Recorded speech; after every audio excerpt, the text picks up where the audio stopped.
olwaleero ndeesa amawulire eggulo nabateereddeyo nyina amawulire waliyo akeetereekerero e Kampala.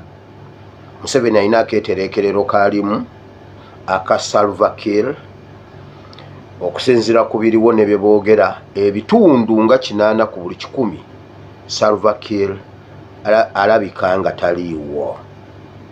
Nabateddeyo ne mbagamba Southern Sudan omugugu gw'ekibi gulabika. So ebitundu ebirala kuba nebaselete badde n'akazuukuka sisobodde kugenda mu bisenge by'amakolero okumanya confirmation nadde manja kujano nga nkonfaminze naye nanyusa obudde bugenze nebaselete nzukuselete nga njira ku sisobodde kunoonya mu bikwesese nnyo naye Salva Kiir ayinza okuba kituufu nnyo guni ndaba wana bakonfaminga nti kituufu nnyo naye nga nze nasuze nkitegedde akeetereekerera akaliwo kubala Riek Machar okulaba nga tawamba buyinza.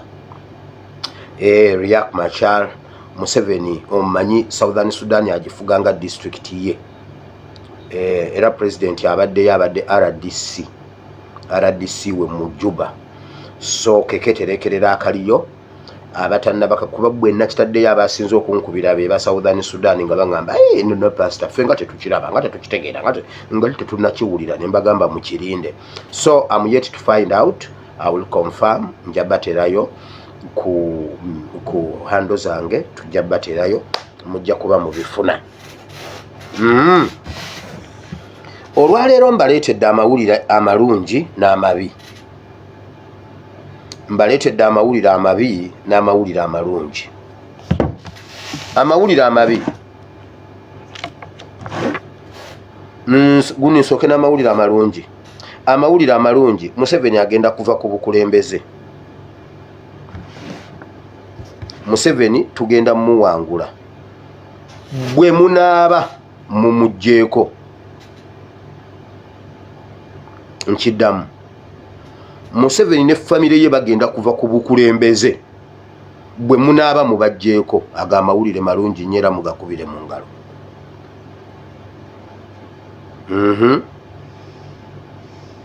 Ekyo tetukimaze. Ekirala amawulire amabi Museveni tajja kuva ku ntebe bwe munaaba temumugjeeko. Nabakubidde akatambika neggulu ngenda kuddamu nkabakubire kaakano. Person or nation. These are times when the enemy works hard to derail the destiny of the person or the nation. When the children of Israel were journeying from Egypt, person or a nation. These are times when the enemy works hard to derail the destiny of the person or the nation. When the children of Israel were journeying from Egypt to the promised land, the Amalekites attacked them from the back to try and stop their progress. Before the Lord Jesus Christ was born, Herod orchestrated the murder of thousands of boys under the age of 2. Both times, the nation was in transition. The first from bondage to freedom, and the second, the Lord Jesus came as the Lamb of God who would take away the sins of the world.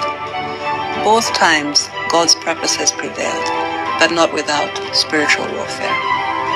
Uganda, too, is in a season of transition, and therefore we, as the body of Christ, need to come together to pray and intercede for our nation. In 2022, God instructed us to start going around the country, holding regional missions under the theme, Light Up Uganda for Jesus, to bring repentance, reconciliation, and covenanting the land and people back to the Lord. God has been gracious as we have seen his power fall and his presence come down in every mission, bringing great release and breakthrough.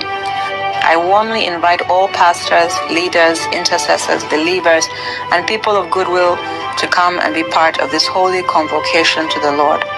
As we pray for our beloved nation, we believe that the Lord will give us a crossing according to Joshua chapter 3. We are delighted to have Bishop LaDonna Osborne, a dear friend and someone whose family has a long history with Uganda, ministering as our guest speaker, along with many other anointed men and women of God. Come and be a part of this historic gathering.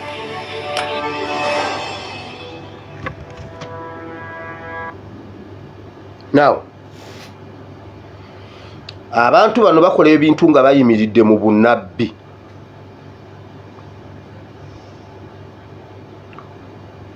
Omuwala oyo ebigambo byeyayogera mu vidiyo eyo bikulu, biwulirize. Kambigayegayemu wano, kambiyiteyitemu wano obiwulire. Kitaabwe afuze emyaka 40. Wulira bulungi. Kitaabwe afuze emyaka 40 naye agambye bw'ati. Abaana ba Isirayiri bwe baali bava mu Misiri nga bagenda mu nsi ensuubize, waliwo abantu abalwana abaali balwanyisa progress yaabwe okuyingira mu promised land. Abamereki ne babava emabega ne babakuba ne batandika okulwana ne Isirayiri. Nti kati nabo batuuse ku mugguukiro gw'okusala, bali mu transition.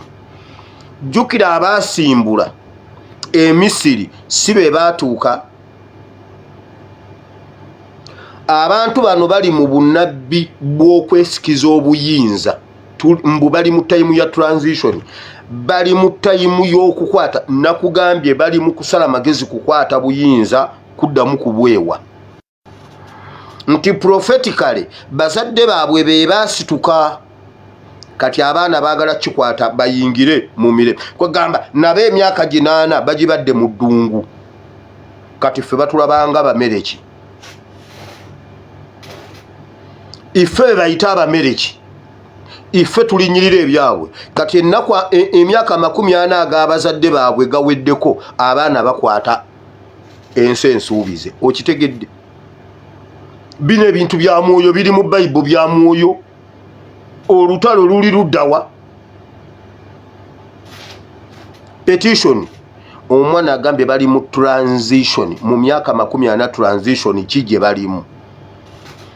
Museveni nakugamba abasumba bonna we bali ba RDC. Ku basumba abasumba be abali ku kipande ekyo be nayogeddeko eggulu ennaku zino zonna mbali bubi. Nyina information gye nfuna okuva muba mu kubbo sigenda gyogera.